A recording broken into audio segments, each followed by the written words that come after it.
Imalli gara hawaatti godhamu erga jalqabamee as namoonni kumaatamaan lakkaa'aman hawaa gubbaa bahuudhaan qorannoowwan garaa garaa geggeessuun hanga guyyaa har'aatti ifa godhanii jiran. Haa ta'u malee qorattootaa fi namoota bashannana garaa garaatiif gara hawaatti imalaniin alatti mootummoonni addunyaa yookaan bulchitoonni biyyootaa gara hawaatti bahuudhaan ergaa dabarsan tokkollee hin argamne. Tibba kana garuu muummeen ministeera Itoophiyaa Dr. Abiyyi Ahmad gara buufata qorannoo hawaa idil addunyaatti imaluudhaaf jechuun miidiyaaleen hawaasaa garaa garaa ijoo dubbii gochuu wal harkaa fuudhaa jiru. Oduun miidiyaa hawaasaa irra haasa'amaa jiru kun ammoo dhugaa ta'uu fi dhiisuu hanga ammaatti gara muummee ministeeraatiin wanti mirkanaa'e tokkollee kan hin argamnedha. Kabajamtootaa fi jaalatamtoota hordoftoota keenyaa guyyaa har'aatiif kan isiniif qopheeffanne dhimmoota hawaatti imaluu fi maaltu achi keessa jira kan jedhu akkasumas qorattoonni gara hawaatti imalanii yeroo deebi'an maal haasa'u kan jedhu guutuu isaa qabannee isiniif dhiyeessinaa hanga xumuraatti nu waliin akka turtan isin affeerra. Dhaabbanni biiliyeenara addunyaa Elon Musk SpaceX jedhamu qorattoota hawaa qofa osoo hin taane turistoota gara buufata qorannoo hawaatti geessuu jalqabee jira. Nama tokkotti gara doolaara Ameerikaa miiliyoona 55 yookaan yoo biroo Itoophiyaatti jijjiirre biiliyoona 7tti kan dhiyaatu gara hawaatti imalchiisuudhaaf kan kaffalchiisudha. Qorattoonni garaa garaa ammoo dhimma Elon Musk kanarratti qeequmsa guddaas kan qabanne jiru. Sababni isaa gara hawaatti imaluun akka salphaatti kan hin taanee fi namoota keessaa filataman qofaaf kan ta'u waan ta'eef hojiin yeroo ammaa Elon Musk hojjechaa jiru kun ammoo dhiibbaa akka qabu akeekkachiisaa kan isaan jiranidha. Kanumaan wal qabatee qorataan tokko akka jedhetti namni tokko gara hawaa imaluu isaatiin dura adeemsa hedduu keessa darbuu akka qabuu fi nama imaluu barbaade kamiifuu akkasumaan akka hin eeyyamamnes dubbataa jira.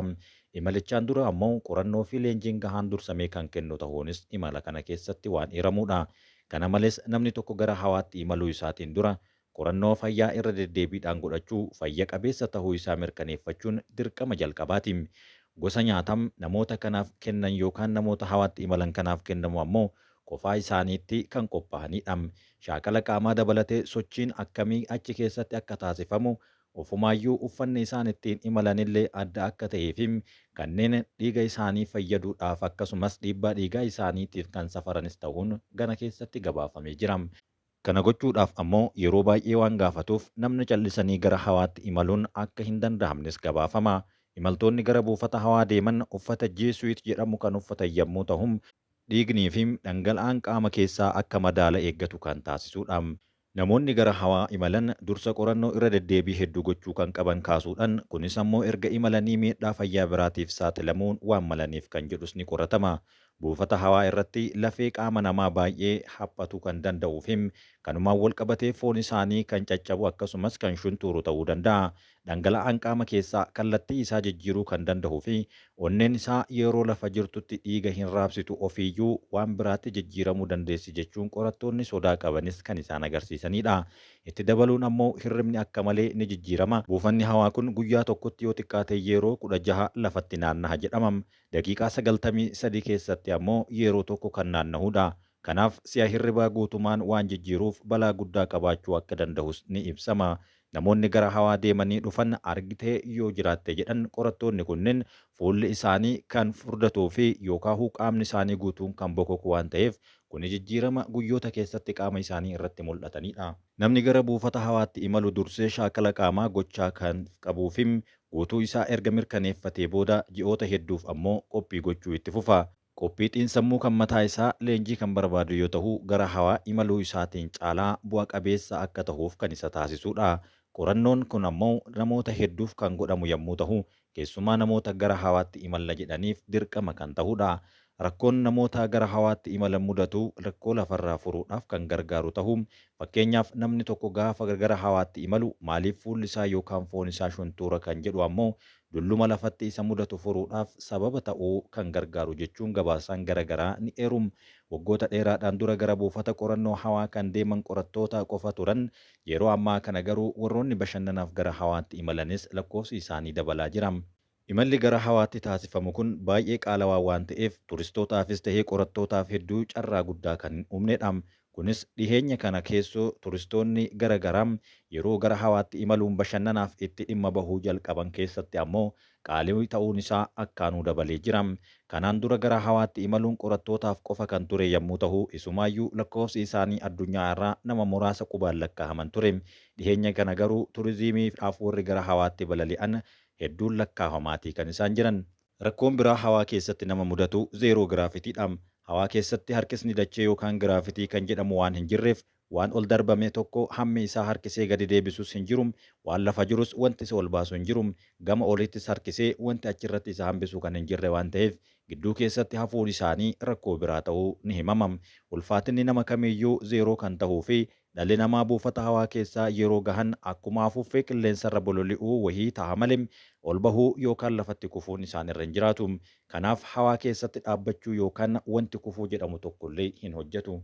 Hayyuun beekamaan addunyaa kanneen hawaa irratti qorannoo geeffatan keessaa Istiifan Hawking namni jedhamu imaltoota hedduu haguma gara hawaa keessa geessuu deemnu isaanis hunda keenya akka ilaalcha adda tahee fi pilaaneetii kanaan alas qabaannu nu gargaaran jechuun dubbatam. Kaampaanonni zeeroo giraafitii jedhaman buufata hawaa keessatti fuulduraaf buufata tokko hojjechuudhaaf yeroo ammaa kana tattaaffii cimaa geggeessaa jiru. Zeeroojii kaampaanii biyya Ameerikaa yoo ta'u namni buufata hawaa kana keessa gahee akka ulfaatinni homaa qaama isaa irratti hin qabnee fi of argee gaafa deebi'ee dhufu ammoo muuxannoo isaa irraa waan himu hedduu qabaata jedhanii amanu ogeessonni kunniin. Dhalli namaa addeessarra qubachuu kaameraawwan ammayyaa suuraa fi viidiyoowwan fudhachuu dandahee kan hafe amma achirra bashannanuu fi tarii tamsaasa kallattii achirra dabarsuu ta'a jechuudhaan gara fuulduraatti sarraaqni ni jira. Xiyyaarsameen imaltoota fudhattee deemtu paayileetii hin qabdu. Hooggantoonni yookaan namoonni imalicha keessa jiran harka isaanii waan sirreessanii balaliisan tokkollee kan hin qabanidha. Ofumaa of danda'anii kan deemanii fi xiyyaarsameen kun paayileetii malee kan imaltudha. Imalli gara hawaa qorattootaaf qofa ture amma turizimii gara hawaatti godhamu dabalaa jiraachuun dhagahamaa jira. Haa ta'u malee imalli kun qaalii guddaa waan ta'eef jalqabbiin isaa baay'ee harkifataa jira. Gatiin isaas akka malee qaalii waan ta'eef kaampaaniiwwan Blue Origin jedhaman biiliyeenara addunyaa Jeef Beezoonisiin bara 2000tti kan hundaa'edha. Kaampaaniin kun imala tokkoof gatii isaa guutuu ifa gochuu baatus taa'umsa qabaachuuf qofa doolaara Ameerikaa 100,000 fi 50,000 barbaachisa jedhama. Kun ammoo baasii waliigalaa osoo hin taane iddoo isaa qabachuuf qofa kan barbaachisudha. Haa ta'u malee turizimiin gara hawaatti taasifamu kun erga jalqabee as qeequmsi hedduun irratti hammaateera. Gama tokkoon qeequmsi naannoo irratti miidhaa qaba jedhu yoo dubbatamu gama kaaniin ammoo gatiin hanga kanaa itti bahuun isaa ammoo maaliif barbaachise kan jedhus jiru. Injiiniin rokketichaa gaazii fi paartikiloota haala qilleensaa fi oozoonii miidhaan qaba kan jedhan ogeessonni kunniin hanguma rokkettoonni hedduun gara hawaatti ergaman haalli baqqaana zoonii yookaan oozoonii kanaa ni miidhama jedhanii shakkii qabaniif qeeqa guddaa kaampaanii kanarra kaahaa jiru. Kaampaanonni dhuunfaa teeknoolojii fi kalaqa garaagaraa irratti hojjechuudhaan daawwannaawwan hawaa kun akka namoota hedduu bira gahu yaalaa jiraachuun isaanii ni beekama. Piroofeesar Biriyaan Kooks namni jedhaman ammoo bara 2024 jechuunis baruma darbe kana akka himanitti qorattoonni keenya kun dacheen alattis babal'achuu qabu. Kana dhugoomsuudhaaf ammoo naasaa fi dhaabbileen dhuunfaa balallee gara hawaatti taasisuudhaaf hojjetan daran tumsuu qabu jechuun jajaniiru. Imalli gara hawaa qaalii ta'uu isaa irraa kan ka'e namoota hunda bira akka hin geenye garuu ni himama. Taatoon beekamtuun addunyaa kanaa Oliivaa Muun lammiilee Ameerikaa gatii hanqaaquu tokkoo kaffaluu dhaban akkamiin waa'ee imala gara hawaa yaadu jechuudhaan ammoo qeeqa cimaa darbattee jirti. Kun osoo kanaan jiru akkamiin balali'uun danda'ama kan jedhamu ifa ta'uu baatus muummeen ministeeraa Itoophiyaa Dr. Abiyyi Ahmad dhiyeenya kana gara hawaatti balali'uu danda'an yookaan waa'ee nageenyaa achirra dhaabbatanii uummata addunyaatiif dabarsuu danda'an dubbiin jedhu miidiyaa hawaasaa irratti akkaan qoodamaa jira. Kun ammoo hangam dhugaa tahaa fi gara fuulduraattis muummeen ministeera Itoophiyaa karasitti ni deemamuu hin deemuu kanuma waliin laallu ta'a. Kabajamtootaa fi jaalatamtoota hordoftoota keenya sagantaa keenya kan guyyaa har'aatiif qabannee asuma irratti goolabnee jirra. Nu waliin waan turtaniif galatoomaa isiniin jechaa qaroo miidiyaa laayik, sheer, sabiskiraayib gochuun dagatina.